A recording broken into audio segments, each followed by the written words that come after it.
Hello student, मैं Shivam Rajawat YouTube channel पे आप सबका स्वागत करता हूँ। उम्मीद करता हूँ आप सब बेहतर होंगे। बच्चों, हम लोगों ने पार्टनरशिप स्टार्ट किया था परसों। कल सेकेंड थी, आज थर्ड क्लास है। आज पार्टनरशिप पूरा का पूरा आपका कंप्लीट हो जाएगा। उम्मीद करते हैं आप पूरी क्लास का बढ़िया से मजा ले रहे होंगे। बहुत बढ़िया क्वेश्चन आपको कंप्लीट कर रहे होंगे। ठीक है, आज देखते हैं इसके लास्ट क्लास के जो क्वेश्चन है, जिसमें हम लोग एक्टिव पार्टनर के बारे में जानेंगे। किसके बारे में? एक्टिव पार्टनर के भी आज क्वेश्चन होंगे। सारे डाउट क्लियर हो जाएंगे बढ़िया से। ठीक है, चलिए स्टार्ट करते हैं हम लोग क्लास। ए और बी ने मिलकर एक व्यापार आरंभ किया। ए ने 36,000 रुपए 8 माह के लिए निवेश किया और बी ने कुछ पूंजी 6 माह के लिए लगाई। अभी कुछ ये ऐसे ही नॉर्मल क्वेश्चन है, फिर उसके बाद में हम लोग एक्टिव पार्टनर की बात करेंगे। ए और बी दो बंदे हैं, इन्होंने व्यापार किया। ए ने कितना पैसा लगाया? तो ए ने लगाया 36,000 रुपए। कितना लगाया? तो आप कहोगे ए ने 36,000 रुपए लगाया, और वो भी कितने महीने के लिए? 8 महीने के लिए लगाया। वहीं पे बी ने क्या किया? बी ने कुछ पूंजी लगाई, हमें नहीं पता है, और कितने महीने के लिए लगाई? 6 माह के लिए लगाई। ठीक है, बोले हाँ ठीक है। अब हम क्या करेंगे आगे? उसमें क्वेश्चन में बोला गया है, क्या बोला है कि वर्ष के अंत में सबसे पहले लाभ की बात करें। अगर यहां से हम प्रॉफिट की बात करें, लाभ की बात करें, तो 6 से ही छोटा कर सकते हैं। 6 आ जाएगा, अड़चंग 48 आ जाएगा। कितना आ जाएगा? 48। तो यहां से रुपए आएंगे तो 48,000 रुपए आ जाएंगे, और यहाँ कितना आ जाएगा? तो आप कहोगे एक्स आ जाएगा। क्वेश्चन में क्या बोला है? बी को लाभ का 15/31 मिला। 15/31 का मतलब है कि 15/31 में टोटल लाभ अगर 31 है, तो बी को कितना मिला? 15। अगर बी को 15 मिला तो 16 किसको मिलेगा? ए को। तभी तो टोटल 31 होगा। बोलिए भैया, 16 बराबर कितने के? 48,000 के। तो एक बराबर 3,000 के, तो 15 बराबर 45,000। ये हमारा आंसर आ जाए 45,000। बच्चों, जो हम लोग आपको टॉपिक पढ़ा रहे हैं, एक नया इनिशिएटिव और शुरू करने वाले हैं। आपको इन सब का ये जो सोल्यूशन होता है, जो मैं एक एक लाइन में सोल्यूशन बता रहा हूँ, इन सोल्यूशन की एक पीडीएफ मैं डिस्क्रिप्शन पे नीचे पिन करा दिया करूंगा। हर चैप्टर की पूरे के पूरे, जो भी चैप्टर की लास्ट क्लास होगी, उस पे मैं पूरा का पूरा चैप्टर का करा दूंगा। कभी रिवाइज कराना है तो करना है तो उस पीडीएफ से भी रिवाइज कर सकते हो। ठीक है, चलिए अगला क्वेश्चन है। ए बी सी ने एक कार को 16,500 रुपए में समाप्त करने का ठेका लिया। ठेका कितने का था? तो आप कहोगे 16,500 रुपए का ठेका था। ए और बी ने मिलकर कुल कार का 17/11 भाग 7/11 भाग किया। 7/11 ए बी ने किया। टोटल 11 कार थे। टोटल कितने थे? 11। तो ए और बी ने कितने किए? 7 किए। तो सी ने कितने किए होंगे? तो सी ने किए होंगे 4। सी ने कितने काम किए होंगे? 4 किए होंगे। क्लियर बात? आगे बोला है शेष कार सी ने किया। इस धन में सी का भाग। तो अब सी ने 4 किए, कितने में से? 11 में से। तो 4/11। अगर सी की बात करें, सी ने कितना किया? 4/11 काम किया। 16,500 का 4/11 निकाल दो। 11 से कट करो, 11 एकम 11, 5 बचा। 11 पचे 55 और 15 चौको 60 हो जाएगा। तो आंसर आ जाएगा 6,000। कितना आ जाएगा? 6,000। Answer number C. बात आई समझ में? क्लियर हुआ पॉइंट? कोई डाउट तो नहीं है? अगले चलते हैं। हाँ, अब ये थोड़ा सा क्वेश्चन ध्यान से समझिएगा। ए और बी ने एक व्यापार आरंभ करते हुए ए अकेला ही 45,000 रुपए की पूंजी इस शर्त पर लगाता है कि आधी पूंजी पर बी उसे 10% की वार्षिक दर से। इस क्वेश्चन को भी हम आगे देख रहे हैं, पहले हम देख लेते हैं और क्वेश्चन अगर बिना उसके हो तो मैं उनको बता दूं, फिर उसके बाद मैं क्वेश्चन चलूंगा। चलो, क्वेश्चन क्या था? ए बी सी एक व्यापार को 12,000, 15,000 और 18,000 रुपए में निवेश करते हैं। ठीक है, अब सारे एक्टिव पार्टनर के हैं। ए बी सी कौन कौन है? ए है, बी है और सी है। तीन व्यक्ति हैं। रुपए लगाते हैं कितना कितना? तो आप कहोगे 12,000, और कितना लगाते हैं? 15,000, और कितना लगाते हैं? 18,000। ये पूंजी लगाते हैं एबीसी। प्रबंध का देखने के लिए ए को वार्षिक लाभ का 25% दिया जाता है। जो देख रेख करता है, ए एक्टिव पार्टनर है। जैसे हम और आप व्यापार शुरू करें और हम साथ में पढ़ा भी रहे हैं, कोचिंग का ही व्यापार किया हम लोगों ने, चलो कोचिंग करते हैं, तो कोचिंग स्टार्ट किया तो उसमें मैं पढ़ा रहा हूं, तो मुझे पढ़ाने के लिए 25% दे दिया गया। बस वही कंडीशन है। ए को व्यापार का देखरेख करने के लिए 25% दिया जाता है, ए को अलग से 25% दे दिया गया, और बोला शेष को पूंजी के निवेश में बांट दिया जाता है। तो बात सुनना जरा, तो पूंजी के अनुपात में बांट दिया जाता, तो पूंजी का अनुपात इनका कितना रहेगा? आप छोटा कर सकते हो 3 से। 3 चौको 12, 3 पचे 15 और 3 छक्का 18 आ जाएगा। ए को पहले से कितना दिया जा रहा था? 25%। टोटल और लाभ होगा वो कितना परसेंट होगा? टोटल लाभ 100% होगा। 100% में ए 25% दे रहा है, तो शेष कितना बचा? 75%। वो 75% इस पूंजी के अनुपात में बांटते हैं। 4 5 9 6 15। 15 बराबर 75%, तो 1 बराबर 5%। 1 बराबर 5%, तो 4 बराबर 60%। 5 बराबर पचम, सॉरी 5% है ना। 1 मिनट 1 मिनट 1 मिनट। 1 बराबर 5 तो 4 बराबर 20%, 5 बराबर 25% और 6 बराबर 30%। जो लाभ बचा था 75%, उसमें से 20 ए को दिया गया जो पैसा लगाया था इस वजह से, बी को 25 और सी को 30 दिया गया। लेकिन व्यापार की देख रेख करने के लिए एक्टिव पार्टनर होने की वजह से 25% इसको और दिया गया। तो 25-20 मिला के बताओ जरा कितना हो गया, तो आप कहोगे 45% हो गया। 25-20 मिलाया तो कितना हुआ 45%। तो ए का हिस्सा कितना आ गया 45%, और बी का ये जरा मुझे बताओ कितना है 25%, और सी का है 30%। आगे क्वेश्चन बोला है ए बी तथा सी से उसके बोला क्या ए को बी और सी को मिलने वाली राशि से 1,000 रुपए कम मिलते हैं। ए को कितना मिलता है 45, और बी और सी को कितना मिलता है, तो आप कहोगे 55%। यहां इसे 55 मिल रहा है, इसे 45, कितना परसेंट कम है 10% कम है। और क्वेश्चन में कितना कह रहा है 1,000 रुपए कम है। तो अगर हमें टोटल निकालना है कि टोटल प्रॉफिट बताओ, तो टोटल तो हमेशा 100% होता है। तो 100% की वैल्यू कितने के बराबर आ गई, तो आप कहोगे 10,000 के बराबर आ गई। कितने आ जाएगी 10,000, तो आंसर कितना आ जाएगा 10,000। ठीक है, बात आई समझ में या नहीं आई? ध्यान से समझना, सबसे पहले जो हमने ए को दिया 25% वो अलग दे दिया, बाकी 75% को पूंजी के अनुपात में बांट दिया। 25 देख रेख के लिए मिला था, 25 वो 20 पूंजी की वजह से, ए को 45 मिला, बी सी को 55 मिला, मिला के इसको 10% कम मिल रहा है। क्वेश्चन में कह रहा है कितना कम मिल रहा है, तो क्वेश्चन में बोला कि 1,000 कम, तो यहां से 100% की वैल्यू निकाल। चलिए अगले क्वेश्चन की तरफ चलते हैं। तीन साझेदार ए बी सी एक व्यापार आरंभ करते हैं। ध्यान से सुनना, कितने साझेदार है 3 साझेदार। कौन कौन से हैं, ए है, बी है और सी है।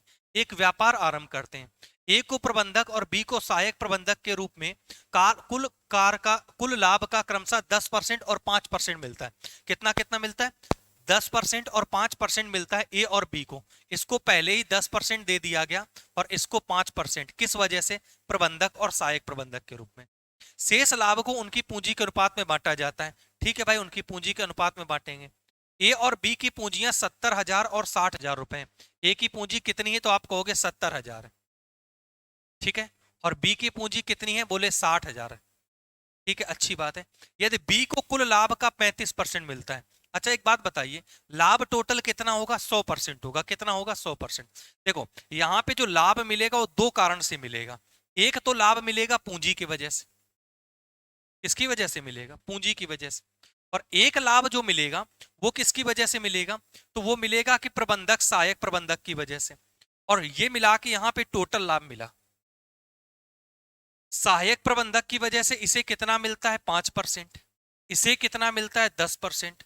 और कह रहा है टोटल जो बी का लाभ है, वो टोटल बी का लाभ कितना दे रखा है, तो टोटल बी का 35% है।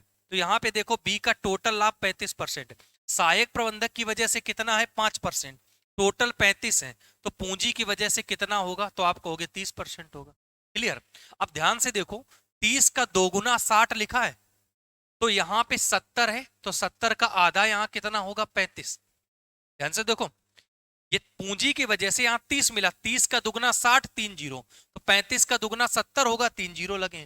तो पूंजी की वजह से इसे कितना मिला 35, 35 पूंजी की वजह से 10 प्रबंधक, तो टोटल कितना मिला 45%। टोटल लाभ 100% होता है, जिसमें से मिल कितना चुका है 45, 45 इसको 35 इसको, 45 35 मिला के कितना हुआ 80। तो इसको लाभ कितना मिला होगा, सी को 20%। बी जो सी है ना तो प्रबंधक है ना सहायक प्रबंधक है, जो टोटल 20% मिला वो किस वजह से मिला, तो टोटल 20% जो मिला वो मिला आपका उस वजह से कि जो इसने पैसा लगाया होगा। 30 का दुगना 60, 35 का दुगना 70, तो 20 का दुगना कितना होगा, तो आएगा 40,000 रुपए। कितना आ जाएगा 40,000। ये हमारा एक लाइन में आंसर आ गया 40,000। कितना आ गया 40,000। तो सी का पूछा गया है कि सी की पूंजी बताओ, तो सी की पूंजी आ गई 40,000। समझ आ गया, ना समझ आया हो वीडियो को रिवाइंड करके देखिएगा, बढ़िया क्वेश्चन है। ठीक है, मजा आ जाएगा आपको। चलो आगे बढ़ते हैं।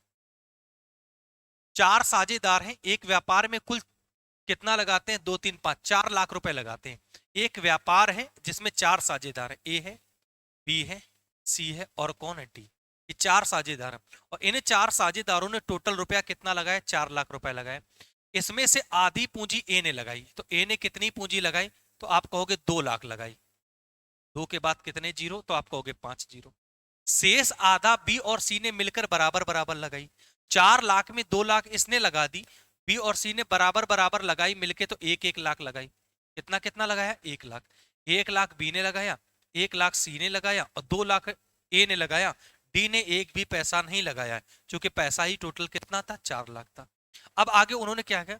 उन्होंने डी को व्यापार का प्रबंधक बनाया। किसको प्रबंधक बनाया? डी को। डी प्रबंधक है, ये क्या है? प्रबंधक। और सहमति हुई कि पहले डी को कुल लाभ का 10% दिया जाएगा। तो डी को कुल लाभ का कितना परसेंट दिया जाएगा? 10%। किस वजह से? प्रबंधक की वजह से। और बी और सी में से प्रत्येक को लाभ का 5% दिया जाएगा। भैया बी को भी दिया जाएगा 5% और सी को भी दिया जाएगा 5%। ए को कुछ नहीं दिया जा रहा है। पहले ही सहमति हुई कि डी प्रबंधक है, पैसा भले नहीं लगाया है, जितना लाभ है 10% उसे दे देंगे। हमने कहा ठीक है, और उसी लाभ में से 5 इसे दे दें, 5 इसे दे दें। 10 5 15 5 20, 20 तो चला गया। अब लाभ बचा कितना? तो आप कहोगे 80% बचा। कितना बचा? 80%। उस लाभ को फिर बोला, फिर आगे शेष लाभ जो 80% बचा उसे ए बी सी में उनकी पूंजी के अनुपात में बांट देंगे। तो ए बी सी की पूंजी का अनुपात देखो कितना है? 2:1:1। तो 2 1 3 1 4, 4 बराबर बांटा कितना जाएगा? 80%, क्योंकि 100% में 20% दे दिया है। तो 1 बराबर कितने के आ जाएगा? 20% के आ जाएगा। 1 बराबर 20%, तो इसकी वैल्यू कितनी आ गई? 20% आ गई। इसकी वैल्यू कितनी आ गई? 20% आ गई। और इसकी वैल्यू कितनी आई? 40% आई। ये 40%, 20%, 20% किस वजह से मिले हैं? तो आप कहोगे पूंजी की वजह से मिले। जबकि पूंजी के अलावा प्रबंधक होने और सहायक प्रबंधक की वजह से 5% इसे दिए जाते थे, 5 इसे दिए जाते थे, और इसे ओवरऑल कितना दिया जाता था? 10%।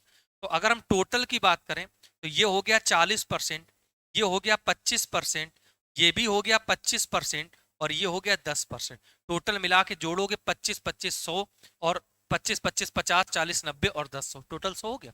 अब देखो पूछा क्या गया, बोला ए बी सी डी में ये भाग ज्ञात करने, टोटल लाभ कितना है? तो आप कहोगे 12,600 है। 100% की वैल्यू है 12,600, तो हम लिख देते हैं 100% बराबर 12,600। तो 1% का मान बताओ। 2 जीरो से 2 जीरो कैंसिल हो गया। जिसका भी लाभ पूछा है बस 126 का गुणा करना है। अगर तुमसे इसका लाभ पूछा है तो आप लिखोगे 40, गुणा में लिख देंगे 126। अगर इसका पूछा है तो 25, गुणा में लिख देंगे 126। और इसका पूछा है तो 25 और गुणा में लिख देंगे 126। पूछा है इसका तो 10 और गुणा में लिख देंगे 126। जिसका भी पूछा है यहां से सबकी वैल्यू निकल आएंगे, लाभ निकल आएंगे। चारों का पूछा है, चारों के अलग अलग निकाल लेंगे। जगह कम बची इसलिए मैं नहीं निकाल रहा हूं। मल्टीप्लाई करना आपका काम है, और आंसर आप इसका कमेंट में करेंगे। इसका आंसर क्या करेंगे? कमेंट में करेंगे। बताइए समझ आया? सारे क्लियर हो गए क्वेश्चन? जितने भी 7 ही क्वेश्चन थे, ज्यादा क्वेश्चन नहीं दिए हैं, क्योंकि ये वाला टॉपिक हमारा कंप्लीट हो गया। छोटा ही टॉपिक होता है पार्टनरशिप का, इसे मैंने पढ़ा दिया। अब पार्टनरशिप के बाद अगला जो चैप्टर पढ़ाएंगे वो एलिगेशन वगैरह में भी होगा, तो एलिगेशन में पढ़ाऊंगा अगली क्लास में। तो उम्मीद करता हूँ आपको मजा आया होगा, बढ़िया से आपने पढ़ लिया होगा, कंप्लीट भी कर लिया होगा। ठीक है, जो आपके डाउट हो वो मैंने आपसे बताया कि एक हमारा जो चैनल है शुरुआत में ही बताया था, मैथ्स बाय शिवम राजावत नाम से ही चैनल है। ठीक है, किस नाम से? तो मैथ्स बाय शिवम राजावत नाम से, मैथ्स बाय शिवम राजावत, ये टेलीग्राम पे चैनल है। उस टेलीग्राम पे चैनल पे, टेलीग्राम पे है ना, टेलीग्राम, इस टेलीग्राम पे आप जुड़ जाइए, और उस पे ही हम जो भी सीटें हैं वो भी अपलोड कर देंगे। प्रैक्टिस सीट के लिए एक प्रैक्टिस सीट आपको अपलोड कर देंगे आज ही। और इसके साथ में और जो भी चीजें हैं, जो भी आपके डाउट हो वो भी बता दीजिए, मैं वहां से डाउट इकट्ठे करके एक डाउट सेशन की क्लास पूरी कर दिया करूँ। ठीक है, तो आज इतना ही रखते हैं। बाकी उम्मीद करते हैं कि बढ़िया से पढ़ रहे होगे। ख्याल रखिए, मिलते हैं हम लोग अपनी अगली क्लास में। तब बाय बाय, टेक केयर।